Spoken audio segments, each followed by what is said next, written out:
Hey, folks, Dr. Joe Esposito here. I am so glad you're with us today. Hey, what we're talking about today, really important. We're going to be talking about sunscreen. Boy, does that sound boring, right? No, it's not. There is a ton of research that we've come up with on sunscreen, and you may be using the wrong kind, which can actually increase your risk of cancer. We want to decrease your risk of cancer and other diseases. We're going to talk about what type to use, and there's plenty of types out there you can use, and we're going to give you that about halfway through the segment there. So when you read the ingredients, it should have one or two or both of those ingredients in it. If it has anything else, which I'm going to read to you today, I would suggest not using it. I wouldn't use it. You shouldn't either. And just as a tease, never use spray-on. Spray-on sunscreen, I'll tell you why that's not a good idea either. So beauty is a big business. Okay, cosmetics and personal care benefit from social media. They target their audiences. They are companies aiming at sustainable alternatives demanded by consumers. So what that means is if you put out enough demand for a certain type of product, it'll be out there. And of course, they want to sell a product. And so they do everything they can, and just like everybody tries to sell a product, and that's not a bad thing, but you want to make sure you're using the right kind. Now, the Environmental Working Group, they're a group that's a consumer protection group, says that legislation passed in the 1930s marked the last time federal supervision regulating personal care products was updated. Since the 1930s. And that was way before a lot of synthetic chemicals that we use today were even invented. So the personal care industry is big business, and it may not have the regulation that you think it does. You may be putting things on your body that can be toxic, like, for example, lipstick. We did a show on that years ago on lipstick. And what was it like? Don't quote me on the exact number, but like over 90% of all lipsticks out there had lead in them, commercial lipsticks. And lead can be absorbed through your lips, and lead's a heavy metal, can get into the nervous system and cause danger, and cause toxic injury. So, again, just because it's on the store shelf doesn't necessarily mean it's safe. Now, the Food and Drug Administration allows some products to be sold without even basic safety testing on the ingredients, and sunscreen is one of those products. It can be sold without a lot of testing being done. So regular, consistent, and sensible sun exposure is vital for optimum health, but too much can be a danger and can actually increase your risk of skin cancer. Now, I don't think there's any question about that, but you need some, but not too much. So what we're looking at, we're going to talk about this today, is the Goldilocks zone. The Goldilocks zone is that perfect. It's not too hard, not too soft, not too hot, not too cold. The Goldilocks zone in this arena is how much sun should you get every day or whenever you're out. And if you are out for longer than that, what do you do to protect yourself? It's really simple. This is not a hard equation, but for some reason, most people don't get it. So most people fear the sun, and because of that, they don't get enough vitamin D. So you can slather on sunscreen all day, every day, and you can have problems. My cousin, she lived down in Jersey Shore, and even when she lived in my hometown, they had a pool in their backyard, and she was out in the sun every day. Well, as she got into her 30s and 40s, of course, she was diagnosed with skin cancer, and that was a big problem. So what happens then, many people, if they have that, they avoid the sun. Well, that's not good either, so you don't want to have that happen. So research suggests inadequate sun exposure may be correlated with the development of specific types of cancer, multiple sclerosis, diabetes, cardiovascular disease, autism, Alzheimer's disease, age-related macular degeneration. So once again, we need sun, but how much? U.S. Centers for Disease Control recommends shielding yourself from the sun, even on cool and overcast days, and in addition to wearing a hat, protective clothing, and staying in the shade. So the CDC says your best bet to protect your skin is to use sunscreen or wear protective clothing when you're outside, even when you're in the shade. I'm okay with that. They don't say what type of sunscreen. That's what we're talking about today. This means if you're spending the day at the beach or outdoors for a lot of hours, and I did, I was at the beach last weekend, you likely need some form of sun protection. Clothing is going to be your ideal choice, or physically protecting you from the sun. So sitting under an umbrella, I did. I have a chair that has a little awning over it. Well, unfortunately, my chair broke on the second day, so I didn't get to use that.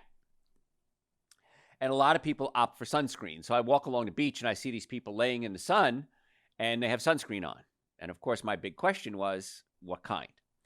So one of these exposures to known carcinogenics can come from sunscreen. Now, there's a group called Valisure, and they tested the products, sunscreens, and they found that 27% of the products had some toxic chemicals in them. So you got a 1 in 3 shot almost of getting toxic chemicals in there. So Valashore, this is a company that tested. It tested 294 sunscreen products across a range of companies and found 78 contained at least 3 times the level of benzene, 3 times the level that the FDA allows under special circumstances. There's no safe level of benzene. But the FDA kind of says, well, if certain times we go ahead and let some in there. Now, benzene is an industrial chemical. It's recognized by the CDC, the U.S. Health and Human Services, and the World Health Organization as a known human carcinogen. We know it causes cancer. There's no question about it. And everybody agrees with it. Yet, in certain circumstances, it's allowed. And I'll tell you why some sunscreen companies, I think, are twisting the rules a little bit in their favor. CBS News reports that 14 of the sunscreen products analyzed by Valashore with the highest amount of contaminants came from 4 popular brands. So it wasn't just the mom and pop dollar store stuff. Not all the products in these brands contain benzene. So I'm not going to say the brands. If you want to look it up, you can. Routes of exposure known to increase risk from benzene are inhalation, ingestion, skin contact, and eye contact. So what are you doing with sunscreen? Skin contact, eye contact, inhalation. All the things you have. And if you get it in your mouth, then, of course, it's ingestion. So the FDA recognizes benzene as a Class 1 solvent that should not be used in consumer products. It says, do not use this in consumer products. However, it also states, if their use is unavoidable in order to produce a product with significant therapeutic qualities, then their levels should be restricted. So if there's no other way to do it, and you have to use benzene, and there's therapeutic benefits to it, you can use a little bit of benzene. But you should try to avoid it. So after testing, it's apparent that benzene is not part of the formulation in all sunscreen products. So what that says is not all sunscreen products have to have benzene. So if you have benzene in your sunscreen, it doesn't have to be there. And benzene is, again, carcinogenic. We know it's carcinogenic. Everybody agrees with it. So why are we putting it in there? Well, it's cheap. That's why. The dose that they allow, the FDA allows 2 parts per million of benzene. So if you have 1 million molecules, 2 of those can be benzene. Benzene is one of the most studied and concerning human carcinogens known to science. Its association in forming blood cancers in humans has been shown in numerous studies at trace levels of parts per million and below. So 2 parts per million is what they're saying is allowed. The presence of this known human carcinogen in products widely recommended for the prevention of skin cancer, and they are regularly used by adults and children, and this is very troubling. We use it, a lot of products, and kids are using it, and kids are even more susceptible than us old folks. And yet, what do? You see these parents spraying on sunscreen on their kids, thinking, I'm doing my kid good. And even at the beach, I could smell sunscreen periodically, and I knew it was a spray-on. And I thought, now I'm inhaling these toxic chemicals, and there is a risk that there's benzene in there, and it doesn't have to be benzene. That's the whole key to this, is that benzene is not necessary to be part of it, yet it's used in a lot of products. So there's a Dr. Christopher Bunick. He's an associate professor of dermatology at Yale University, and he believes that even 2 parts per million established in the FDA in special circumstances is not safe. So again, 2 parts per million, special circumstances, dermatologists say it's not safe. There is not a safe level of benzene that can exist in sunscreen products. This is according to Dr. Christopher Bunick. Even benzene at 0.1 part per million in sunscreen, and again, 2 parts per million is acceptable, could expose people to excessively high nanogram amounts of benzene. So what's a nanogram? Nanogram is when you break something up into really, really small particles. That's why I said earlier you don't want to use spray-on. Because when you use spray-on, those small particles can be inhaled right into your body and naturally dangerous. Now, 2 studies funded by the FDA and published in 2019 and 2020 showed certain ingredients in sunscreen may build up in the body at unhealthy levels. We talked about benzene. What else is there? The chemicals include avobenzone, oxybenzone, octocrylene, and a bunch of other ones with big fancy names in it. So when you see a sunscreen, and many times you'll see avobenzone or oxybenzone, I would not suggest using those. I'll tell you this, I wouldn't use them. So when you buy a sunscreen, look at that. And I'm going to tell you what to look for in a second. I'm getting there. I'm giving you a little tease here. Oxybenzone enhances the ability of other chemicals to penetrate into your skin. So it opens up your pores, essentially, and lets those chemicals in.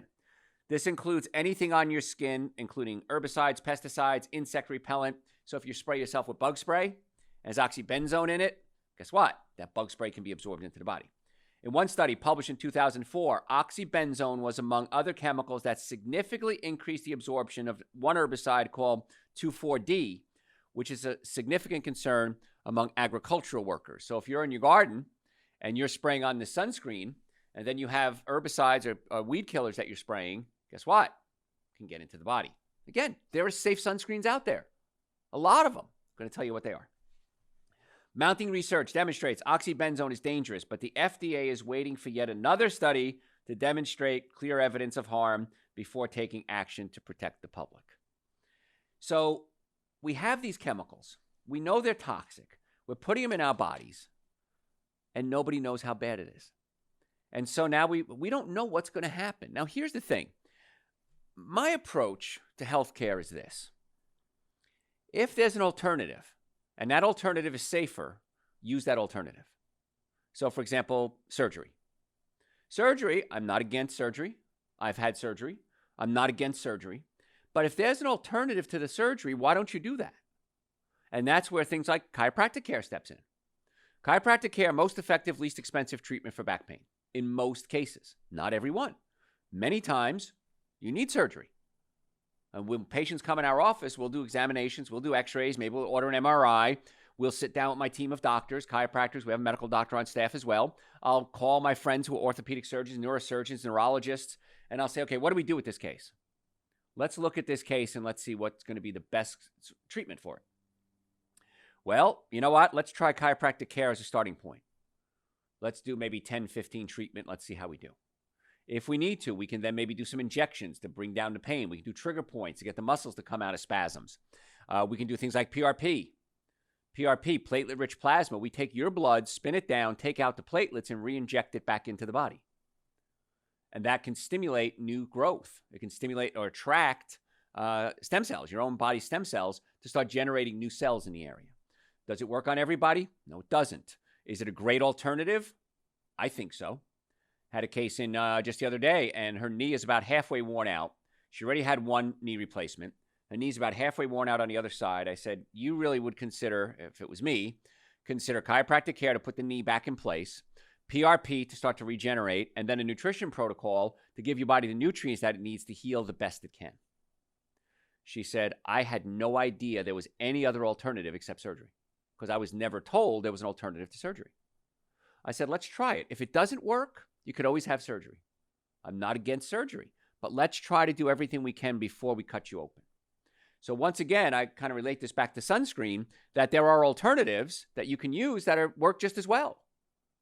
So why not use that? Why not take the conservative approach before getting more aggressive? And in sunscreen, that's why I'm getting excited about this, because so many people are having problems that may or may not be related to the sunscreen, but why take that chance? A lot of research on oxybenzone. We know it's dangerous. The FDA is waiting, I said, with another study. It's a phytotoxicant. What that means is it has adverse effects and its ability to form harmful free radicals when magnified by exposure to light. So light actually makes it worse. And where do we find it? Sunscreens. It's a neurotoxin. It's toxic to your nervous system. And as a chiropractor and a pain management expert and a non-surgical orthopedist and nutrition expert, I want to do everything we can to protect the brain and the spinal cord. Significant reproductive and fertility effects. Very important. Listen up. It can significantly lower testosterone levels in adolescent boys, alters hormone levels in men, specifically testosterone and estradiol. It can reduce sperm count in men. It can reduce male fertility by affecting what's called calcium signaling in the sperm. And that's part, it exerts like progesterone. So it has an adverse effect on testosterone. It's linked to endometriosis in women and can result in lower birth weight and decreased gestational age, babies being born too soon. Why, in God's name, would you put that chemical in your body when there are alternatives? It's lethal to certain sea creatures, including seahorses, horseshoe crabs, and poses a serious threat to coral reefs. I'm a scuba diver. I haven't dove in several years, but I was a scuba diver, and years ago, they were even saying at certain reefs, they don't want you wearing sunscreen. So you can put on your wetsuit and everything and jump into water, but they don't want you wearing sunscreen. They did say titanium dioxide and zinc oxide were okay. Oh, there's my T's. Those are the ones that are safe. But they didn't want you using the chemical ones because it can affect the reef. And yet it's still out there in a lot of products. So here's the rules. What to do. Considering the endocrine disrupting, it affects your hormones, and the neurotoxic effects of oxybenzone, high absorbability, and its availability, there is availability of safe sunscreens out there, choose those. Now, if you nano-size zinc oxide and titanium dioxide, it's not good either. So what that means is if you make it really small, like for a spray, that's not good either. That's why my general rule is don't use spray-on sunscreens. You can use the lotions and the creams, that's fine. And if it says zinc oxide or titanium dioxide, those are okay. I had one, the one I brought with me to the beach. I can't remember the brand name now, but it was thicker, creamy. It was harder to rub on. So it's not as smooth and creamy as some of them. But you know what? I knew my body was safe because it actually blocks the sun as opposed to affecting my skin. Now, the newest technology in sunscreen, the nano-sized can be dangerous too. So again, it used to be, if you remember years ago, lifeguards would put the zinc oxide on their nose. It would cover up their nose would be white. That's safe. That's fine. But when you start spraying it on, it's nano-sized, that's when it becomes dangerous. Now, sunscreens made of nanoparticles usually contain titanium dioxide or zinc oxide. So there's the problems. Many also spray-on sun products. Animal research show that inhaling nanoparticles allows them to reach the areas of the lungs, and the body has trouble clearing that out. So we don't want to inhale that spray. It may allow them to pass into the bloodstream. After entering your lungs and penetrating your skin, nanoparticles have potential to cause widespread damage to your cells, your organs, your immune system, your nervous system, your heart, and your brain. And some scientists postulate that the toxic effect of nanoparticles you have in the body is related to their size, which may then trigger the body's immune system. It's small, it gets into the body and causes attack. All right, so what do we do? Let's talk about how to protect yourself. It's important to remember you need a balanced approach. You need sun, but not too much sun. So there are several things that you can do to keep your body healthy. You can use clothing to protect your skin. Now, if you've ever been in the Caribbean or anywhere near the equator, the locals don't put on sunscreen. They're laughing at the tourists slapping on a sunscreen and laying in the sun. Well, why are you slapping on sunscreen if the sun is bad for you? Don't lay in the sun. But they'll wear baggy clothes, usually baggy white pants, long sleeve white shirts, hats. They're protecting their skin physically from the sun. That's going to be your best bet. So if you can do that, when I go out gardening, I always wear a long sleeve shirt, scrubs, real baggy old scrubs. I got them. I think my sister got them for me years ago when she worked at a hospital, and a hat. That's your best approach. Now, if your ears are exposed, your face is exposed, then you can put titanium dioxide or zinc oxide on your face. Making sure you have enough antioxidants in your diet to protect the free radical damage that the sun causes. So now we're talking about, to coin a phrase, internal sunscreen. How do we protect our skin from the damage? Eating a lot of what? Fruits and vegetables. Fruits and vegetables are high in antioxidants. Supergreens, an essential source, which are the minimum supplements everybody should be taking, loaded with antioxidants. I'm not saying this to do this instead of zinc oxide or titanium dioxide sunscreens and covering yourself up, but this is in addition to that. When you want to use sunscreen, remember there are only two primary safe ingredients, zinc oxide, titanium dioxide. That's it. Additionally, you want to make sure they're not nano-sized. Your safest choice is a lotion or a cream with zinc oxide because it's stable in the sun and provides the best protection. Titanium dioxide is your next best choice. So zinc oxide, best thing. Give your body a chance to produce vitamin D. Don't slap all this stuff on and then go out in the sun. Your body doesn't have a chance to build up vitamin D. Expose your body, about 40% of your body, to sunlight for short periods. The rule is this: when your skin starts to feel warm or turn pink, that's enough sun for the day. 10 minutes, 15 minutes, that's all you need. That's going to give you the vitamin D. And if you've listened to my shows before, vitamin D is vital for bone health, for immune health, for brain health. And we're going to talk about a little later, autoimmune diseases. Vitamin D is going to be a key in that as well. So vitamin D is so important when you can get it. And it's free from the sun. If I'm not out in the sun, if it's, fall, winter, early spring, I take Dr. Joe's vitamin D. I take 5 drops of Dr. Joe's vitamin D every day. So if you're not out in the sun for that day, take 5 drops of Dr. Joe's vitamin D is what I do. And the vitamin D, the super greens, the essential source, they're all on the website, drjoe.com. Again, not in replace of what we're talking about, just to keep your body healthy. When you're out in the sun for long periods, cover up, get in the shade, use an umbrella. A safe sunscreen can be applied after you've optimized your skin's vitamin D production. Clothing is always going to be your safest option. So that's the area you want to go. And consuming a healthy diet is so important for every aspect of your health. I cannot stress enough that the one thing you have control over is your diet. You can't control your genetics. You can't control sitting behind a truck that's spewing exhaust if you're stuck in traffic. You can control the food you put in your body. A lot of fresh, raw, unprocessed foods deliver nutrients to your body that your body needs. Omega-6s, small amounts. Omega-3, most people don't get nearly enough omega-3. Vegetables provide you with abundance of antioxidants that help you fight free radicals caused by the sun, and that can help with cancer as well. So in a nutshell, real simple. It's the same rules I've taught you for the past 40 years. Fruits, vegetables, nuts, and seeds, mostly raw, is going to give you the antioxidants that you need. If you're out in the sun, cover up, baggy clothes. White clothes are great too. They reflect it. I wouldn't wear black baggy clothes. Hat, wide brim hat, even better. It protects your neck and your face.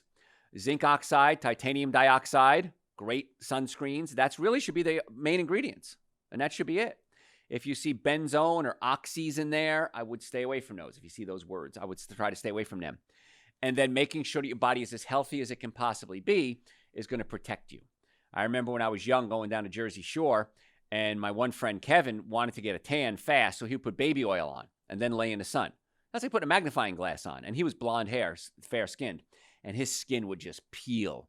All summer, his skin was peeling, but he kept going out in the sun. That was too much sun.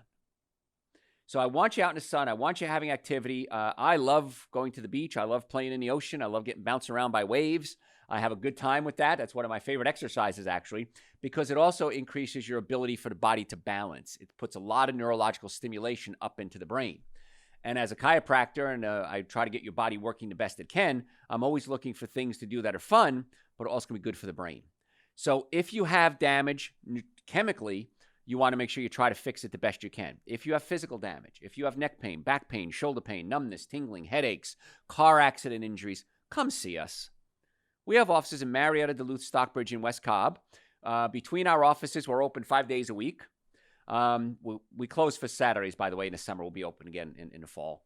We accept almost all insurances. We file the insurance for you. If you've ever been in a car accident, if the car was damaged, you were damaged in my experience. I've never seen a car accident where the occupants weren't hurt. Even if you caused the accident, you still need to come see us. People say, it wasn't my fault. I understand that. Come see us. It was my fault. I understand that. Come see us. Because people say, well, my insurance is only going to cover X amount of care, whether it's surgery, chiropractic, physical therapy, whatever. Folks, it's still your health. I'll show that insurance company I'm not going to go get care. How stupid is that? Take care of yourself, folks. If you're suffering, you're probably suffering needlessly in most cases. My team of doctors, I feel, are some of the best in the world. They're my doctors. And I can't imagine why you wouldn't want to have a normally functioning nervous system, a normally functioning digestive system, and good nutrition. And my team of doctors are a great source of information for that. So if you want to make an appointment, drjoe.com. You can book it right online. You can call us, 844-44-DR-JOE. We file most insurances. We have a special running for the first visit. That's going to end really soon. So you want to go ahead and book that as quickly as possible. So again, the website, if you have any questions, send them to me through the website, drjoe.com. Follow us on social media at Dr. Joe Esposito. Folks, I'm Dr. Joe Esposito. We'll catch you next time.